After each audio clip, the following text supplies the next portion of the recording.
2000년 전 에베소에는 아데미 여신에 대한 숭배가 대단하였습니다.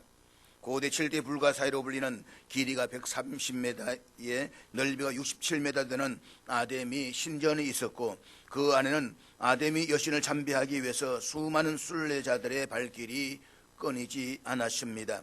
때문에 에베소에서는 아데미 신상이나 신전의 모형을 만들어서 파는 은세공업이 굉장히 번창하였습니다. 이들은 아데미 여신과 관련된 것들을 통해서 풍족한 생활을 누려왔습니다. 그런데 사람의 손으로 만든 것들은 신이 아니라고 전하는 바울의 복음을 듣고 주님께로 돌아오는 사람들이 늘어나면서 이들의 은세공업은 큰 타격을 입게 되었습니다. 그리하여서 은세공업자들의 우두머리였던 데메드리오라는 사람이 같은 직종의 사람들을 불러 모아놓고 선동하여서 소요를 일으킨 것이었습니다.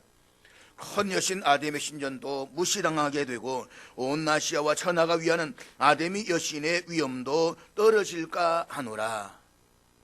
데메드리오의 이 연설을 보면 그가 무척이나 아데미 여신과 신전을 위하고 있는 것처럼 생각하게 됩니다. 그러나 그의 이러한 연설을 한 것은 실제로 아데미를 향한 신앙이 깊었기 때문이 아니었습니다.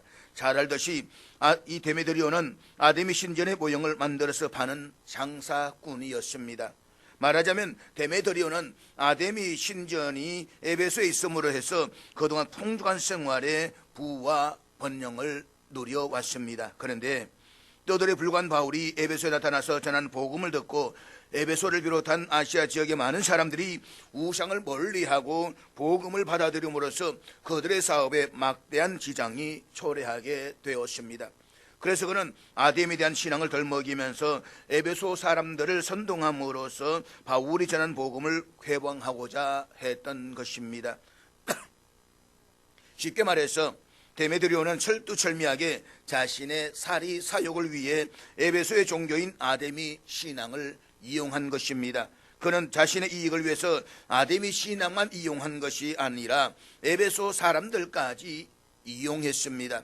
사실 데메드리오는 이 바울의 말을 빌리지 않더라도 그 자신 누구보다도 아데미의 신상이 아무런 효험도 없는 우상에 불과하다는 것을 잘 알고 있었을 것입니다. 유방이 12개 달린 기괴한 모습의 아데미 여신은 인간의 상상에 의해서 만들어진 그냥 금속이고 돌덩어리에 불과했습니다. 그것은 보지도 듣지도 못합니다. 또한 사람들이 어떠한 화나 복도 주지를 못합니다. 아니, 인간에게 복을 주기는커녕 오히려 제대로 수리해 주지 않으면 비바람에 깎여나가는 힘없는 존재로서 인간에게 수고와 번거로움을 주는 쓸모없는 존재일 뿐입니다. 그럼에도 불구하고 그는 그런 헛된 우상을 이용해서 돈벌이를 하고자 아데미 여신의 위엄이라는 명분을 내세워서 바울을 공격하고 있는 것입니다. 말하자면 그런 자신의 이익을 위해 에베소 사람들이 헛된 우상에 빠져 하나님으로부터 영원한 저주를 받아 지옥에 떨어지는 데 대해서는 조금도 개의치 않았을 뿐만 아니라 심지어 진리마저도 철저하게 왜곡하고 있다는 것입니다. 이런 사실을 보여주듯이 종교는 사리 사욕을 채우려는 자들에 의해서 이용될 가능성이 큽니다.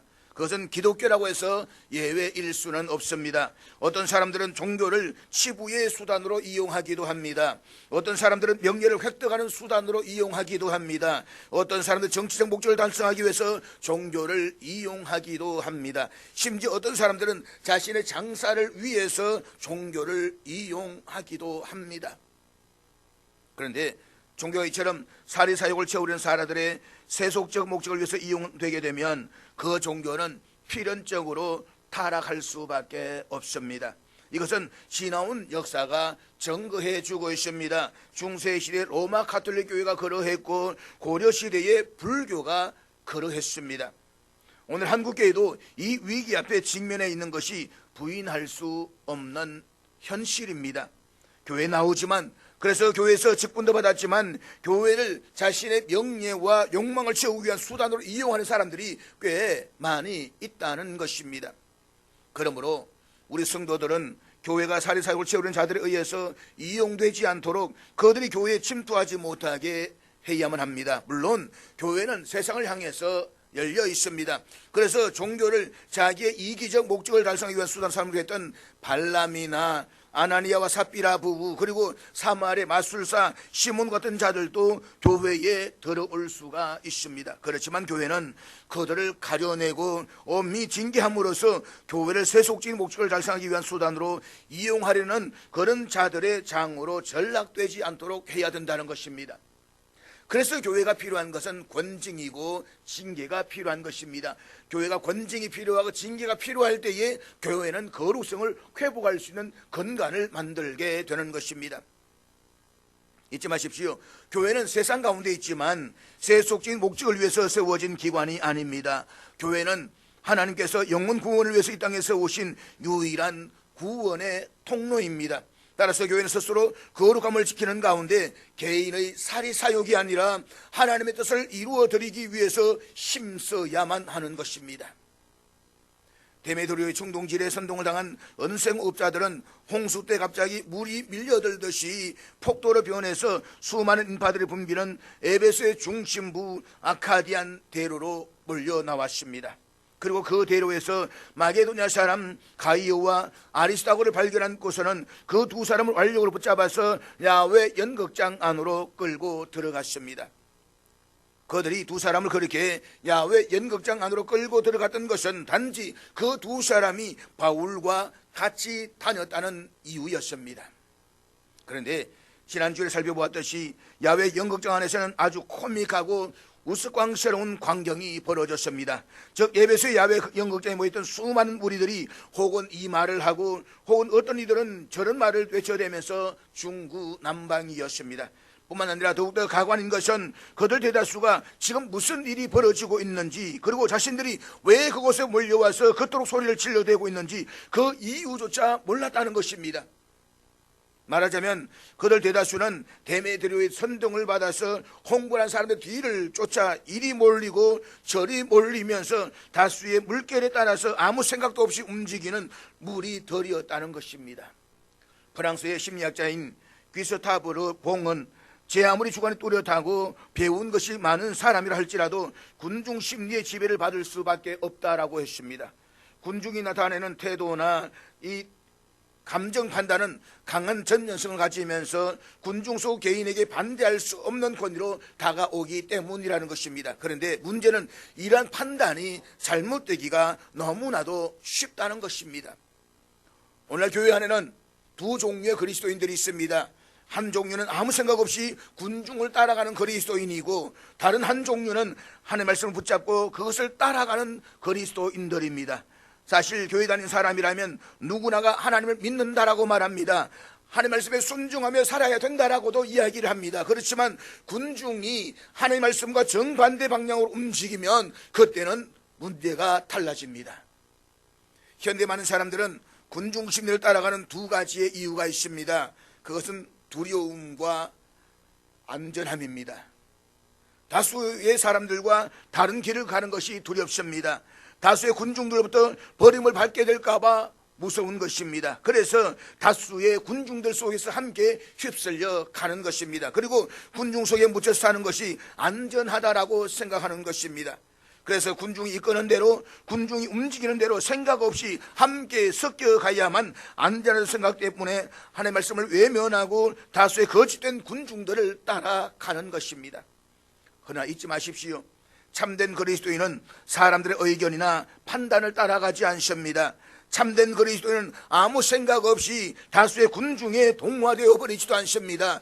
99명이 전체가 거짓된 길을 걸어갈지라도 하나님 말씀이 아니라고 한다면 우리는 그 말씀을 붙잡고 나아갈 수가 있어야 되는 것입니다. 그 길은 어떤 어려움과 핍박과 환난을 당할지라도 진리를 외면해서는 안 되는 것입니다.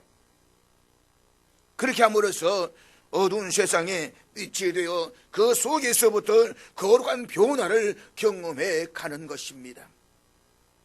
오늘의 현대인들은 다른 사람들이 나를 어떻게 생각할까라는 생각 속에 항상 사로잡혀 있습니다.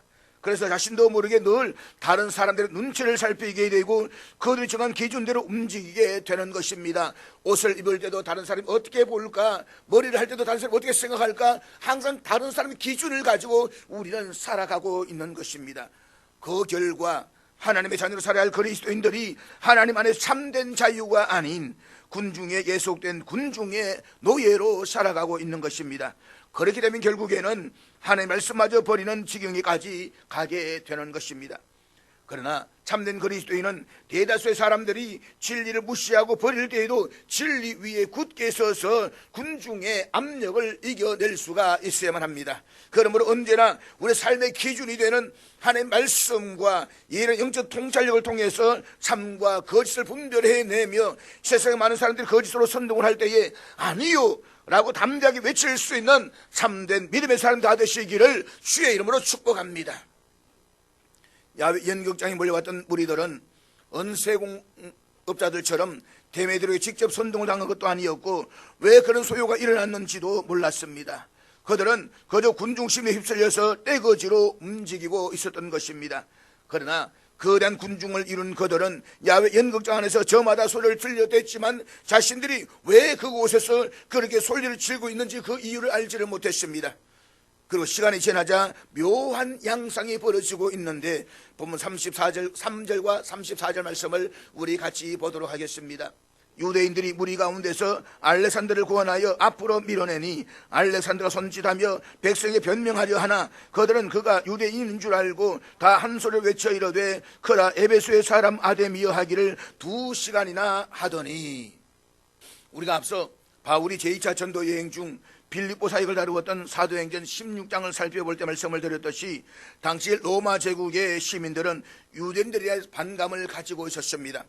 주 50년경에 로마 제국 수도인 로마에서 대규모의 폭동을 일으켰다가 칼라디우스 황제에 의해서 소에서 추방을 당했던 그 수치스러운 전력은 차치하고서라도 유대인은 평소 이방인들을 할례받지 않는 사람들이라고 해서 짐승처럼 여기면서 무시했습니다.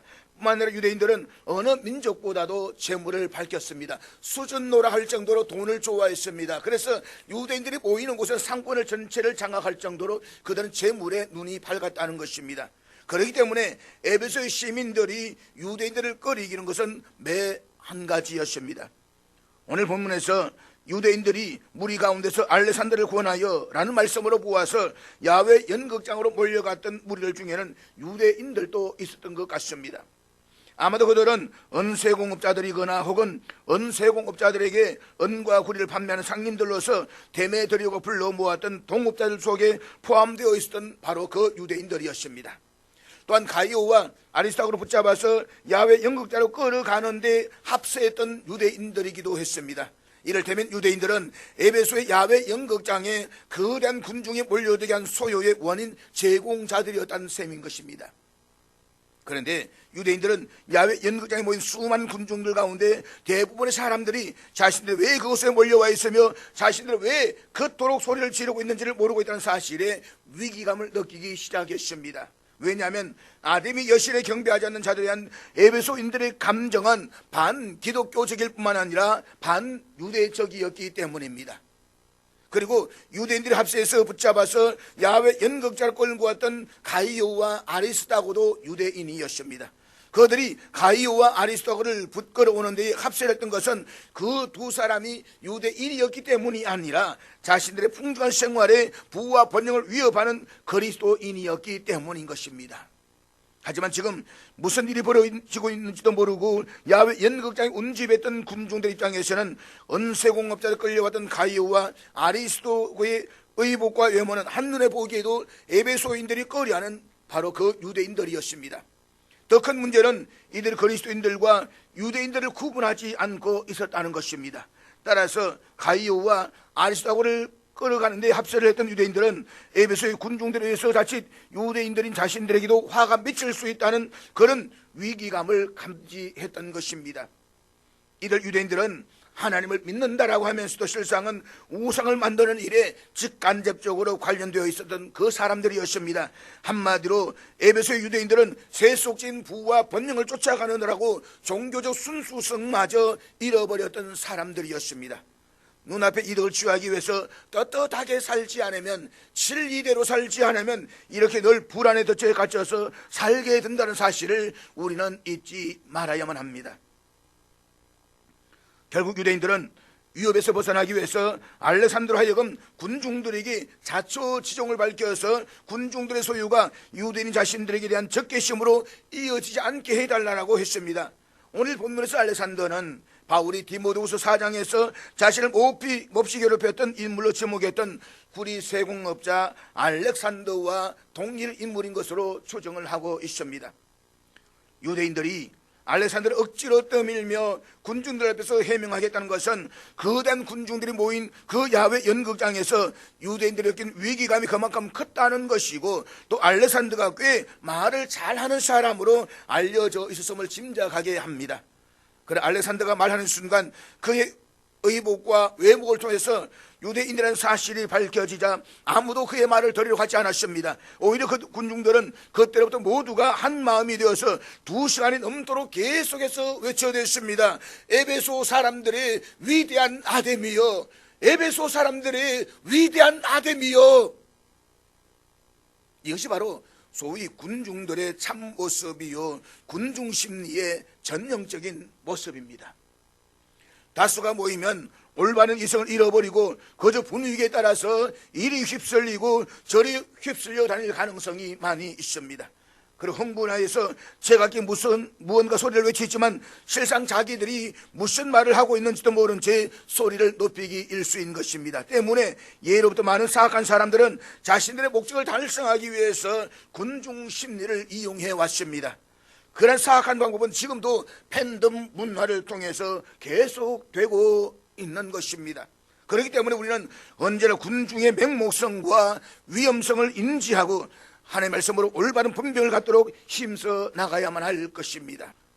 홍보한 군중으로 인해서 야훼 연극장 안의 상황이 이렇게 어떻게 전개될는지 아무도 예측할 수가 없었습니다. 바로 그때 에베소의 서기장이 야훼 연극장에 나타났는데 본문 35절과 36절 말씀 우리 같이 보도록 하겠습니다. 서기장이 우리를 진정시키고 이르되 에베소 사람들아, 에베소 시가 큰 아데미와 제우스에게서 내려온 우상의 신전지기가 된 줄을 누가 알지 못하겠느냐. 이 일이 그렇지 않다 할 수 없으니 너희가 가만히 있어서 무엇이든지 경솔이 아니하여야 하리라.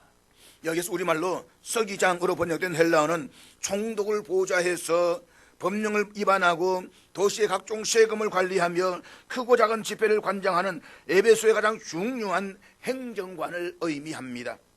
그 서기장이 소요사태가 일어난 야훼 연극장을 혼자의 몸으로 찾아갔을 리는 없습니다.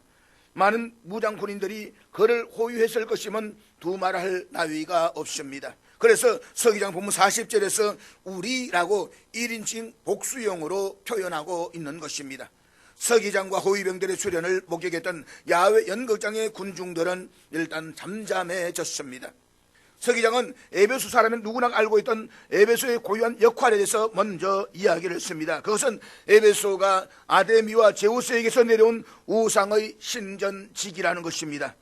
에베소 사람들은 오늘 하늘에서 떨어진 운석을 제우스 신 하늘에서 내려오신 신이라고 하면서 아데미 신전에 모셔두고 아데미 여신과 함께 섬겨왔습니다. 그래서 에베소 사람들은 에베소가 고대 세계 불가사의 가운데 하나인 아데미 신전의 신전지기라는 사실에서 상당한 자부심을 가지고 있었습니다. 노래한 서기장은 에베소가 아데미 신전이 있을 뿐만 아니라 하늘에 직접 떨어진 신으로 숭배되는 운석까지 가진 명성을 지닌 도심을 내세움으로써 군중들의 종교적 허영심을 만족시켜 주었습니다. 그리고 야훼 연극장에서 무려 2시간 동안이나 아데미 여신을 부르신 군중들에게 경거망동하지 말고 신전지기 자부심에 걸맞는 행동을 할 것을 주문했던 것입니다. 계속되는 본문 37절의 말씀을 보면 야훼 연극장에 몰려든 대부분의 군중들은 자신들이 왜 그곳에 몰려와 있으며 자신들이 왜 그토록 소리를 지르고 있는지 그 이유를 알지를 못했지만 서기장은 그 소요사태의 전말을 정확하게 파악하고 있었습니다. 가이오와 아리스타고는 아데미 신전의 기물을 훔친 절도범이 아니었습니다. 사람의 손으로 만든 것이 아니라고 공개적으로 선포했던 사람도 바울이었지 가이오와 아리스타고가 아니었습니다. 두 사람은 바울과 같이 다녔을 뿐이었습니다. 그런데도 가이오와 아리스타고를 마치 중죄인인 것처럼 완력으로 붙잡아서 야훼 극장으로 끌고 왔던 이 은쇠 공급자들의 잘못을 서기장은 정확하게 지적을 했던 것입니다. 따라서 서기장은 데메드리오와 그의 동업자들에게 만약 누군가를 고소할 일이 있으면 정해진 재판날에 총독에게 고소하고 더 이상의 것을 원한다면 정식으로 민회에 요청하라고 했습니다. 여기서 민회는 로마 제국의 도시 내에서 일어나는 모든 문제들에 대해서 행정적이거나 사법적으로 논의하는 시의회를 일컫습니다. 그리고 서기장은 아무 가닥 없는 소요 사건을 내버릴 경우에 많은 사람이 다칠 수 있음을 경고하면서 이 불법 집회에 관해서 총독에게 보고할 자료가 없다라고 최종적으로 선언했습니다. 은세공업자들로 인해서 촉발된 야외 연극장의 소요 상태가 불법 집회라고 판정을 내린 것입니다. 그래서 본문 41절 이렇게 말씀하고 있는데 우리 41절 다 같이 읽도록 하겠습니다. 이에 그 모임을 흩어지게 하니라. 마침내 서기장은 야외 연극장에 모인 군중들을 해산시켰습니다. 야외 연극장 안에서 어떤 일이 벌어지고 있는지, 자신들이 왜 그곳에서 그렇게 소리를 질러대고 있는지도 모른 채 야외 극장 안으로 몰려가서 몇 시간 동안 계속 소리를 지르는 군중들은 서기장의 설명을 듣고 뿔뿔이 흩어졌습니다. 자신이 참여한 모임이 불법 집회라는 사실을 안 이상 더 이상 그 자리에 머물러 있어서는 안 될 일이었습니다. 결국 조금 전까지 그토록 흥분해서 소리를 질렀던 그들은 마치 아무 일도 없었다는 듯이 모두가 제 갈 길로 되돌아갔습니다. 모두가 자신들의 일상생활로 되돌아간 것입니다. 사랑하는 여러분, 오늘 본문에서 우리가 주목해야 할 중요한 단어가 있습니다. 우리말 성경으로는 구별되지 않지만 본문 39절의 헬라어 원문을 보면 만일 그 외에 무엇을 원하면 정식으로 민회에서 결정할지라 라고 서기장 말 가운데서 민회가 헬라어로 에클레시아라고 기록되어져 있습니다. 당시의 민회는 매달 정기적으로 열리던 시의회로서 도시 내에서 일어나는 모든 문제에 대해서 행정적이거나 사법적으로 논의하는 에클레시아였습니다. 그런가 하면 41절에서 이에 그 모임을 흩어지게 하니라 해서 우리말로 모임이라는 단어가 헬라어 원문에서 역시 에클레시아로 기록되어져 있습니다. 여기서 에클레시아는 가이오와 아리스타고를 붙잡아서 야외 연극장을 끌고 왔던 은세공업자들과 또 그들을 쫓아가서 야외 연극장에서 소리를 질러대면서도 자신들이 왜 그곳에서 그렇게 하고 있는지를 알지 못했던 그 미란 군중들을 모두 포함한 에클레시아였습니다. 그리고 오늘 본문 속에서 비록 문자적으로 드러나 있지 않지만 또 숫자도 단 2명에 불과하지만 방금 언급한 두 에클레시아와는 전혀 차원이 다른 또 하나의 에클레시아가 있습니다. 그것은 야외 연극장 끌려가서 수모를 당했던 가이오와 아리스다고의 에클레시아였습니다. 본문을 겉으로 드러난 내용으로 하자면 가이오와 아리스다고의 이 에클레시아는 야외 연극장에 모였던 군중 전체를 가리키는 본문 41절의 에클레시아 그 속에 포함되어져 있습니다. 그렇지만 가이오와 아리스다고의 에클레시아는 본질적으로 본문 41절의 에클레시아와는 차원이 전혀 달랐습니다. 여기서 이 에클레시아는 뭐뭐로부터와 부르심을 입은 이란 두 단에서 나온 단어로서 본래 뜻은 부름받은 사람들의 모임이라는 뜻입니다. 마태복음 16장 18절에서 예수님께서 베드로에게 내가 이 반석 위에 내 교회를 세우리니 라고 말씀하실 때 그 교회가 바로 에클레시아입니다. 그래서 에클레시아는 모임, 집회, 회중이라는 뜻으로서 신약 성경에서는 교회라는 용어로 사용되고 있습니다. 이제 우리는 이와 같은 에클레시아의 본래 뜻을 기억하면서 오늘 본문에 언급되고 있는 새 에클레시아에 대해서 함께 잠시 생각을 해보려고 합니다. 첫 번째로 39절에 민회로 번역되어 있는 에클레시아입니다. 고대 그리스 도시 국가들을 본받아서 로마 제국 도시에서도 정기적으로 열렸던 에클레시아는 CCBB를 가리기 위해서 부름받은 사람들의 모임이었습니다. 그들이 부름받은 사람들이긴 했지만 그들을 불러낸 주체도 사람들이었습니다. 그러나 사람들의 요청으로 다른 사람들 CCBB를 가르쳐준다라고 해서 당사자의 삶이 거듭나는 것은 아니었습니다. 게다가 다른 사람의 CCBB를 가르쳐주는 것과 자기 자신의 CCBB를 바르게 따지는 것은 완전히 별개의 사안입니다. 그러니까 다른 사람의 CCBB를 가려주는 행위가 자기 자신의 삶을 바르게 구축하는 것을 의미하지는 않는다는 말인 것입니다. 그래서 고대 그리스의 도시 국가와 로마 제국의 도시에서 매달마다 수차례 걸쳐서 에클레시아가 정기적으로 열려서 CCBB를 가렸지만 그 에클레시아를 구성하고 있었던 사람들도 또 에클레시아 열렸던 도시들도 그 에클레시아를 통해서 거룩해지지는 않았습니다. 스스로 네가 낫니 내가 낫니 판단하고 CCB로 가는 그 일밖에는 이루어지지 않았다는 것입니다. 두 번째 41절에 모임으로 번역되어 있는 에클레시아입니다. 이 에클레시아는 데메트리의 선동에 부름받은 에베소의 은쇠공업자들과 폭도로 돌변한 은쇠공업자 소동에 무슨 영문인지도 알지 못하고 부름받은 미련한 군중들의 집합체였습니다. 그들은 야외 연극장에 따라서 서기장에 출동해 아무 일도 수단도 없이 뿔뿔이 흩어져 자신들의 일상생활로 되돌아갔습니다. 하지만 이후에도 그들의 삶은 여전했을 것입니다.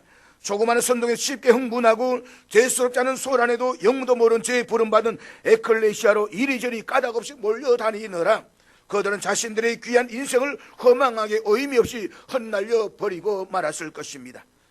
그런 에클레시아는 아무리 규모가 크고 사람이 많아도 세상의 어둠과 혼란을 가중시킬 뿐 세상을 밝히는 소금과 빛이 될 수는 없는 것입니다.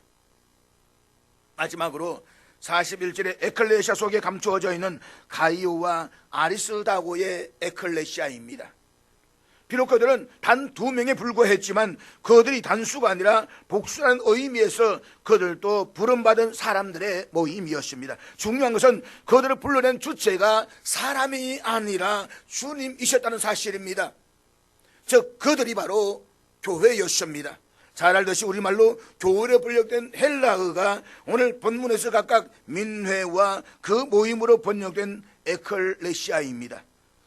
교회는 주님으로부터 부름받은 사람들의 모임, 즉 주님을 주인으로 모시고 살아가는 사람들의 모임입니다.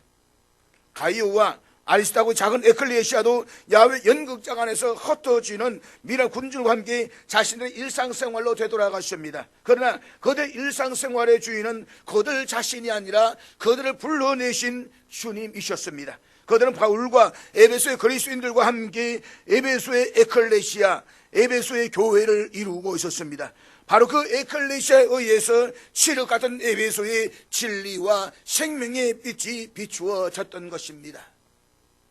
사랑하는 여러분, 우리는 이 시대의 역사 속에서 언양 영신교로 부름받은 사람들의 모임을 지금 구성하고 있습니다.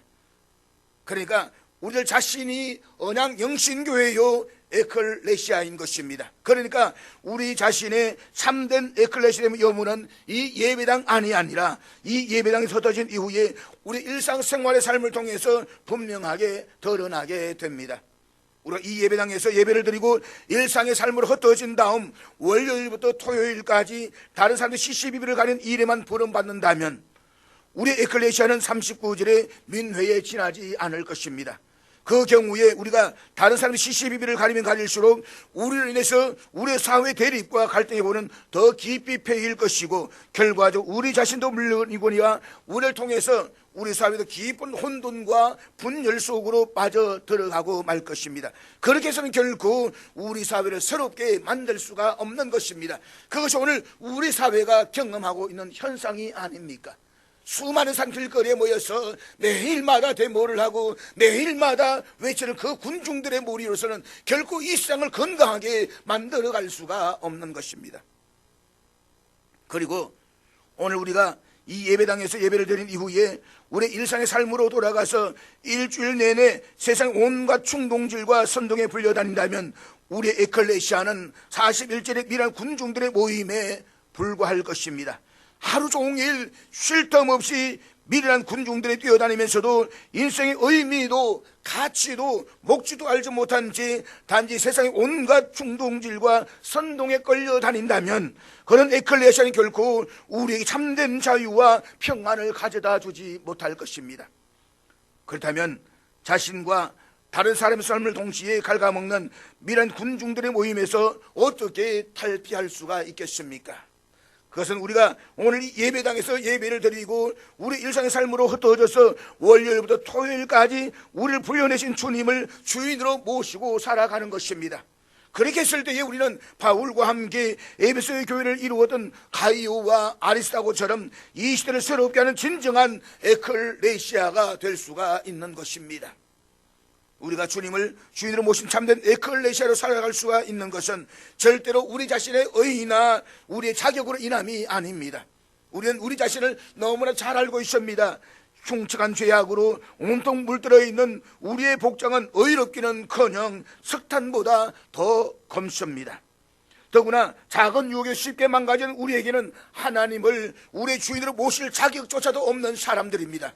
그럼에도 우리가 하나님을 감히 우리의 주인으로 모시고 그분을 몸된 에클레시아 살아갈 수가 있는 것은 하나님께서 예수 그리스도 십자가의 보혈로 우리의 추악한 죄를 깨끗하게 씻어주시고 우리를 먼저 하나님의 자녀로 불러주셨기 때문인 것입니다.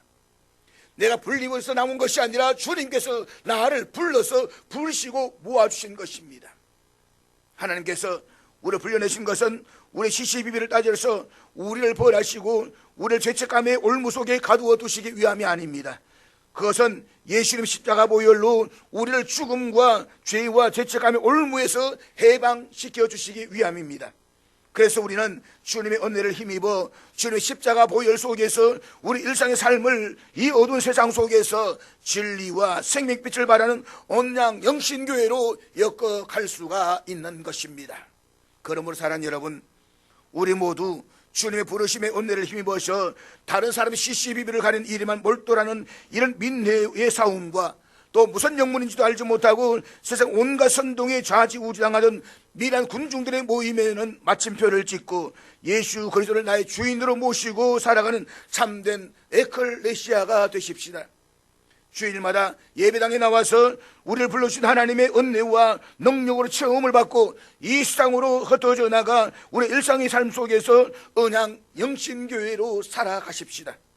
그리할 때 우리가 비록 보잘것없는 존재라고 할지라도 우리를 불러내신 주님께서 당신의 에클레시아인 우리를 통해서 우리 상상할 수 없는 놀랍고 신비로운 섭리를 이 시대의 역사 속에서 펼쳐 나가실 것입니다. 그러므로 주일마다 예배당 찾아서 예배를 그 자체가 목적이 아니라 이 예배를 통해 하나님의 크신 은혜와 능력을 체험을 받고 흩어져 세상 속에서 거룩한 에클레시아로 살아가는 저와 될 수 있기를 주의 이름으로 축복합니다.